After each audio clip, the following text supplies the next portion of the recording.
জাগো ও আমার রোজাদার ভাই সকল, ও আমার রোজাদার মা ও বোনেরা। রমজানে সেহরির সময় ডেকে তুলতে একটি সাইকেল ও মাইক নিয়ে বেরিয়ে পড়েন কিশোর আব্দুল্লাহ। 4টি গ্রামের সব এলাকা ঘুরে মুসলমানদের সেহরি খাওয়ার জন্য 2015 সাল থেকে মাইকিং শুরু করে আব্দুল্লাহ। পরে সবাই আব্দুল্লাহর প্রশংসা করে। এরপর থেকে রমজান মাসে সেহরির সময় নিয়মিতই মাইকিং শুরু করেন তিনি।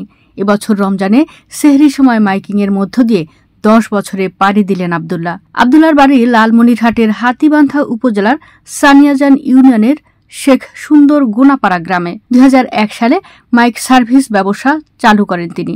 রমজানে সেহরির সময় মাইক নিয়ে বের হয়ে পড়েন তিনি। সানিয়াজান ইউনিয়নের গ্রামের অলিগলি ঘুরে মাইকিং করেন। কোনো প্রকার সম্মানী ছাড়াই সেহরির সময় ডেকে তুলেন তিনি। আবার কেউ এলাকায় মারা গেলে ফ্রি মাইকিং করেন। আব্দুল্লাহ বলেন, সম্মানের জন্য এ কাজ করি না, নিজের ভালো লাগা, সৃষ্টিকর্তার সন্তুষ্টি ও সওয়াবের জন্যই এ কাজ করছি। 2015 সাল থেকে রমজানের সেহরির সময় মাইকিং শুরু করি। গত 10 বছর ধরে সেহরির সময় কোনোদিন আমি মাইকিং বাদ দেইনি।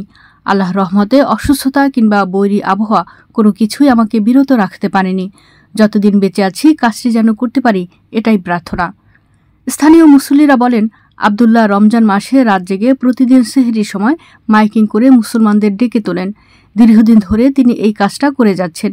এটা সত্যিই প্রশংসনীয়। আমি আব্দুল্লাহ আজ দীর্ঘ মোটামুটি 2001 সাল থেকে পেশায় মাইকিং করি। আর এই সিহরির সময় আজ বোধহয় 10 বছর যাবৎ সিহরির সময় প্রতিদিন 1 ঘন্টা 10 মিনিট করে সময় দিই আমি। এখান থেকে রহিসমোর হয়া আপনার মৌলবীর পাড়া দিয়া মোকাদ্দেস নগর হয়া বলিপাড়া এবং মাস্টারপাড়া হয়া মন্ডল বাজার দিয়া গাইডবান হয়া তিস্তা বাজার থেকে নতুন বাজার, বউবাজার, সানিয়াজান বাজার হয়া বাড়িতে এসে তারপরে আমি সিহরি খাই। এর জন্য আমি কারো কাছ থেকে কোনো পারিশ্রমিক বা কোনো কিছু আমি নেই না।